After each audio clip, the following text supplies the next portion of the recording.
Kung sobrang pagsirit ng presyo ng produktong petrolyo, kinwestiyon dyan sa may mata sa kapulungan at pinagpapaliwanag humuli ang Department of Energy. May update po dyan, live si Bombo Angelo Aganan.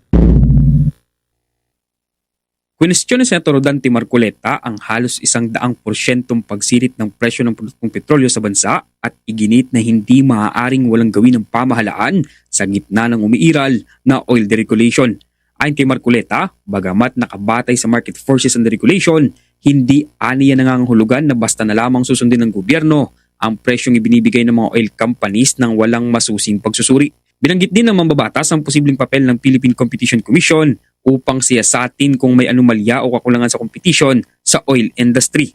Hiniling ng Senador sa Department of Energy na ipaliwanag kung makatwiran ng ganitong pagtaas at kung nagsasagawa ba ng masusing investigasyon ng pamahalaan laban sa mga kumpanya ng langis.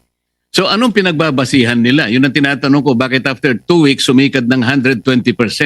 Which is not only arbitrary, parang very highly unusual na mangyayari yun. So tinatanong natin, helpless ba ang gobyerno na kung ano yung sinabi ng let's say, oil company, yun na yun? Wala ba tayong man lang na initiative na tama ba? Is it dictated purely by market? Baka hindi. Pag nireview natin ang market, hindi. So papayag sila. Teka muna, deregulated tayo. The regulation is based on the dictates of free market.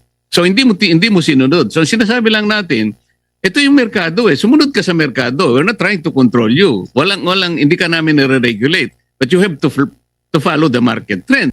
Ipinaliwanag naman ni DOE Secretary Sharon Carin na ang pagtaas ng presyo ay nakabatay sa international benchmark na Means of Platts Singapore o MAPS na sinusubaybayan aniya ng ahensya halos araw-araw. Ayon kay Carin, tumaas ng $79.42 kada barilis ang gasolina at $168.13 naman ang diesel sa loob lamang ng ilang linggo batay sa international market data.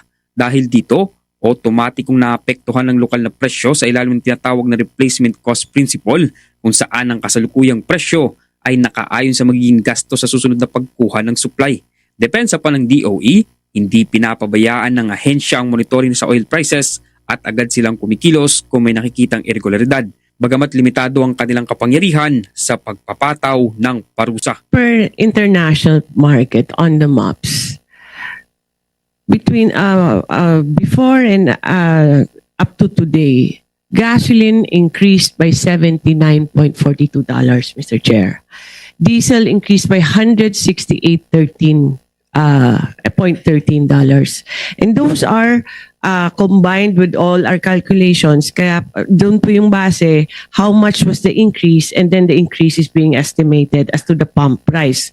Samantala, ipinaliwanag naman ni DOE Oil Industry Management Bureau Director Rino Abad na ang MAPS ay isang internationally recognized pricing mechanism na ginagamit para sa price discovery kung saan kinukuha ang average ng aktual na bintahan sa global trading platforms. Ngunit hindi ito sinang-ayunin ni Marcoleta at iginit na mas dapat umanong pagbatayan ng aktual na presyo ng produkto sa Singapore storage tanks kaysa sa average benchmark.